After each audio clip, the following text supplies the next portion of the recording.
So welcome back. In last class, I had done about the Compton effect. Okay, so it was the elastic collision between an incident photon and an electron, a free electron. Okay, so what is its proof? The most important thing about this, that Compton effect proves that in some experiments the light behaves as a particle also. This is by Compton effect we come to know about this. Okay, then this is the incident photon, and this is the electron, and the after the collision there is a scattering. The photon moves in this direction, making an angle theta with the direction of the incident photon, and this is the outermost electron. This is called as the recoil electron. This electron is called as the recoil electron.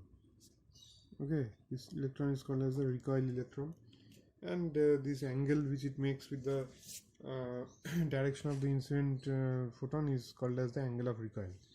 Okay, so now then we had come to the conclusion, we had arrived to this here, that there is a frequent the wavelength shift between the incident and the and the scattered photon. So the wavelength of the scattered photon is lambda prime, and the wavelength of the incident photon is lambda. So lambda prime minus lambda is h by m naught c into 1 minus cos theta.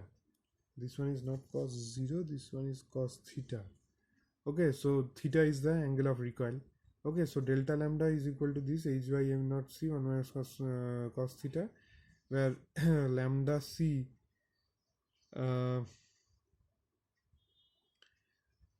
where lambda c is the Compton wavelength. It is h by m naught c, and that is a universal constant. Okay, so delta lambda is independent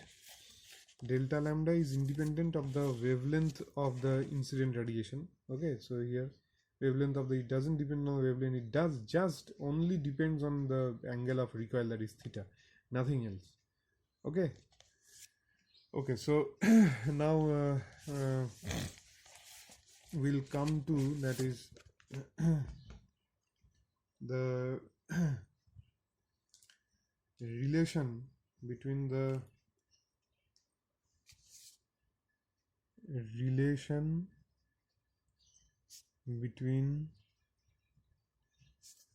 angle of recoil and the angle of scattering. Okay, relation between the angle of recoil and the angle of scattering. Relation between the angle of recoil and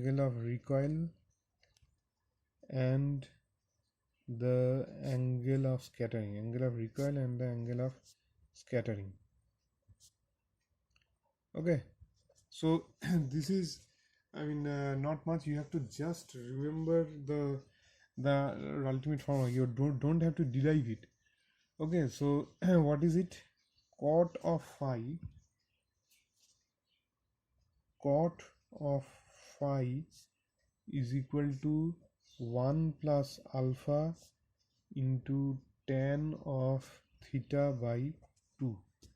Cot of phi is equal to tan of theta by 2 into 1 plus alpha.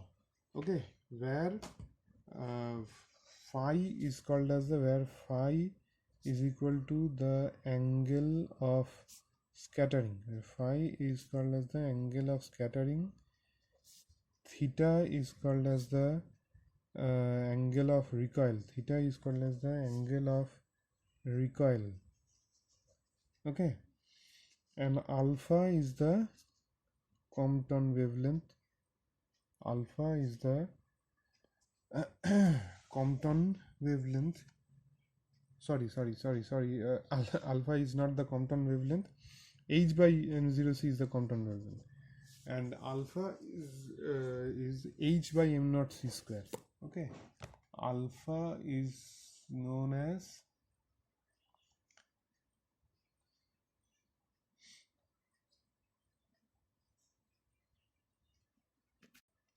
alpha is equal to h nu by m naught c square.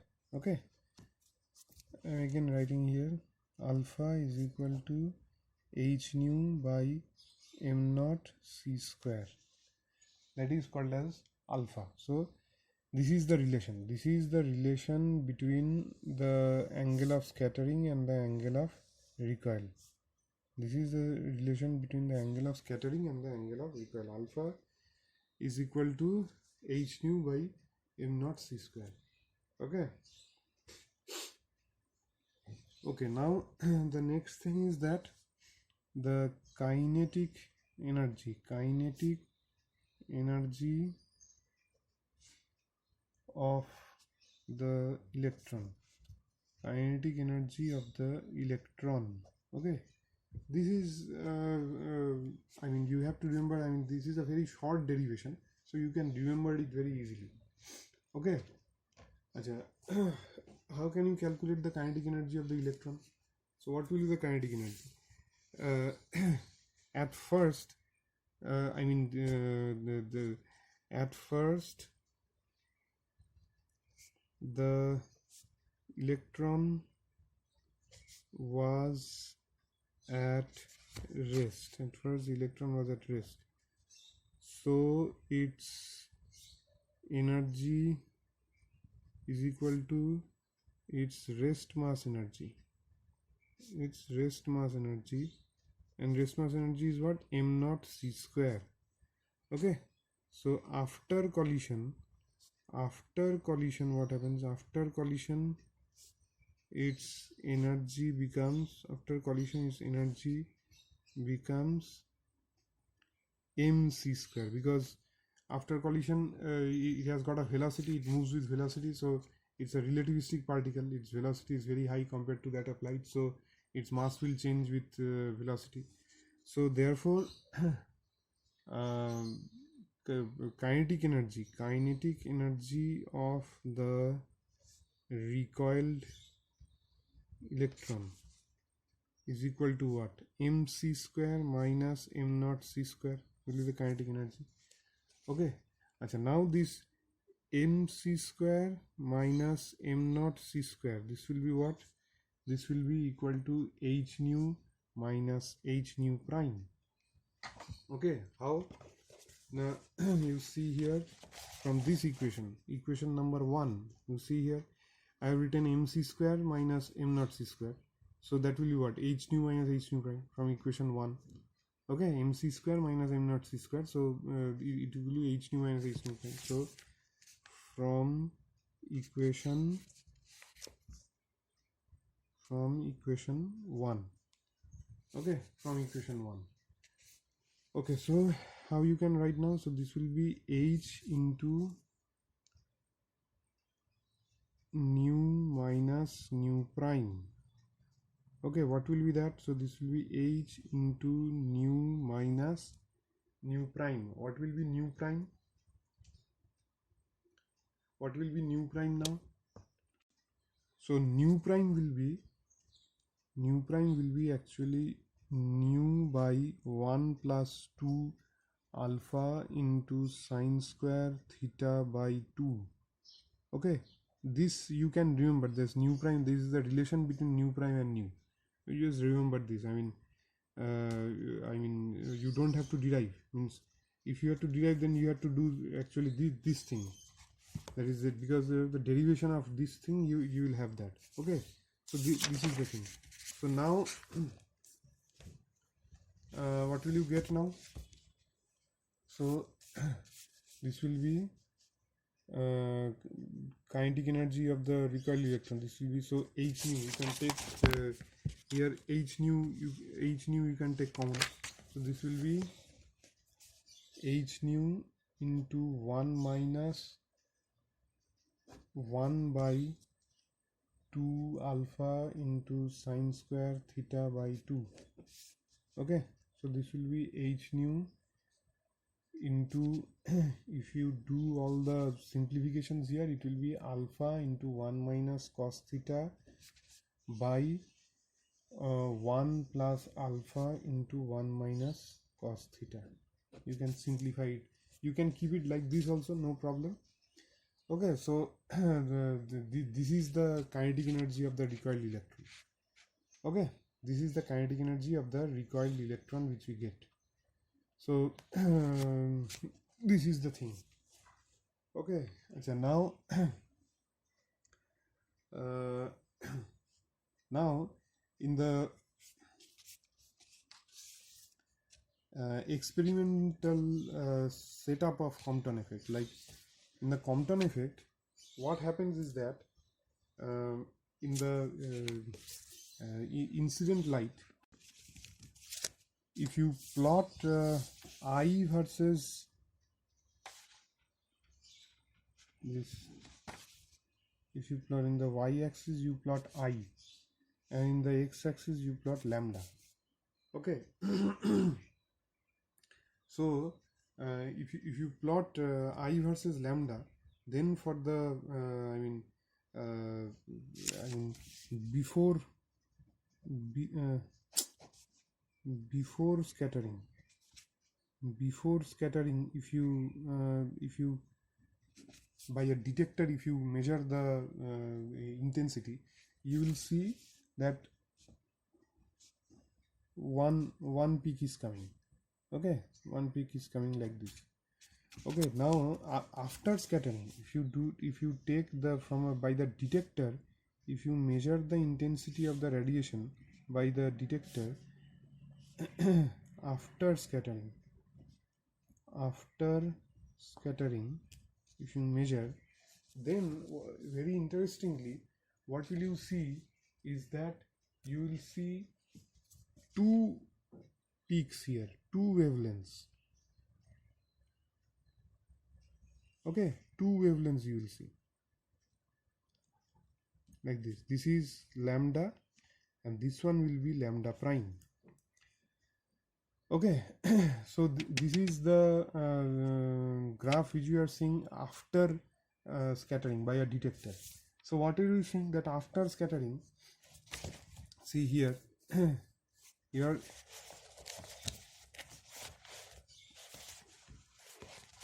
see here after scattering. Before scattering, there was only one photon. Okay, so for one photon, one wavelength or one frequency you are getting. So okay, so one wavelength you are getting. Okay, but after scattering, what happens? You see, after scattering here, this is the electron. The electron, so don't worry about electron, means the electron is a particle, so you will not it's not a wave, you will not get its wave. But this is the scattered photon, so you must get only one peak. Okay, you must get one peak, which is here. This peak you must get. The energy of the scattered photon is less than that of the incident photon. So energy is less, means frequency is less, so wavelength is more. So wavelength of the scattered photon is more. Okay, so you will get here this peak, but you are also getting this peak. You are also getting this peak. Why are you getting this peak? The reason behind this is that suppose this the photon is incident like this, and it is incident on a carbon atom. Okay, where this is the nucleus and these are the extranuclear, electrons. Here you will have the extranuclear electrons like this.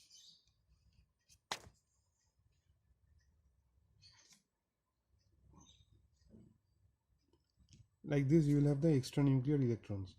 Okay. Like this. Here also in the inner orbits you will also have the electron. Okay, now what happens is that this photon is coming. Okay, fine. Now it will it will scatter the electron which is that is outermost electron, which has got the minimum binding energy. It will scatter it, but will it interact with only this outermost electron? No, it will also interact with the inner electrons also. Okay, it will also interact with the inner electrons. So I mean it will penetrate. This is X-ray. The X-ray has got very high energy, so it will penetrate the atom also. Okay, so it will interact with the inner electrons also. So when it will interact with the inner electrons have got binding energy very high, so it cannot scatter the electron. So in that case, what will happen? The electron mass will be the mass of the entire atom. So here this lambda prime minus lambda is h by m naught c into 1 minus cos theta. So in that case, for the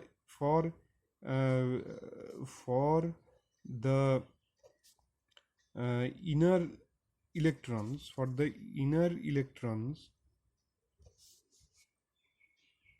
m naught, that is m naught, means that is mass of the electron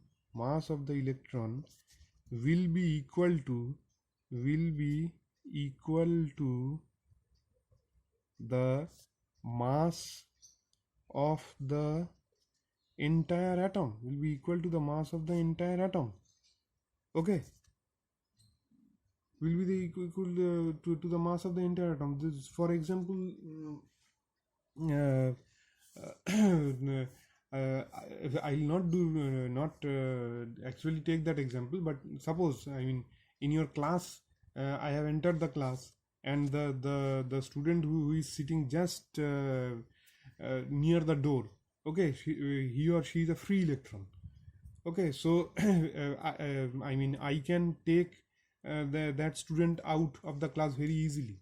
But suppose you are the other students, okay, and other students who are sitting inside the classroom at the last benches or the middle benches, what happens? Suppose you are sitting by, say, you are holding your hands with the right hand side student and the left hand side student also. So if you do like that, what will happen? If I, in that case, if I want to take one student out from the middle bench or the last benches, can I take out? No, because in that case, though your binding energy is very high, and and since you are holding your hands together, I have to I have to employ the force for the entire class, like 15-20 students are holding hands with each other. So I cannot take one student out, because in that case I have to apply force for the entire 15-20 students. So I have to fight with the entire mass of that 15-20 students, so I cannot take out. So here also the same thing takes place, that when the photon comes and interacts with the innermost electron, in that case its mass will not be only the mass of the single electron, it will be the mass of the entire atom. Okay, it is the mass of the entire atom. So m naught will become the equal to the mass of the entire atom, let it be m. So in that case, what will happen? Lambda prime minus lambda, so m naught will be m will be very high. So that will almost be, since the new denominator will be very high, so the entire thing, this will be almost equal to 0.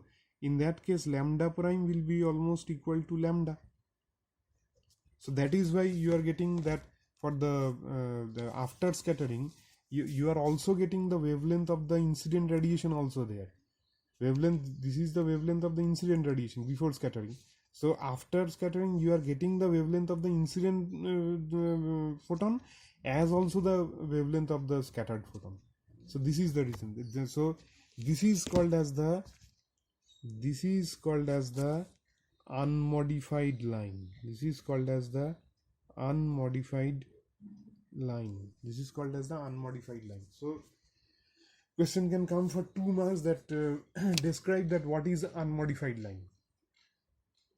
Okay, describe what is unmodified line. So I mean, you have to describe this, that if the photon comes and interacts with the outermost electron, it can take it easily out, but it is not only interacting with the outermost electron, it is also interacting with the inner electrons also. So when it is interacting with the inner electrons binding energy is much high compared to that of the outermost free electron. So in that case, the mass of the electron will be equal to the mass of the, you have to write this, that mass of the inner electron will be equal to the mass of the entire atom. So that is why this m naught will be very high. Okay, this is the m naught is the rest mass of the electron, so that will be very very high. So in that case this will be very high denominator, and the entire thing will become tend towards 0. So lambda prime will be equal to lambda. Okay, so I mean here, so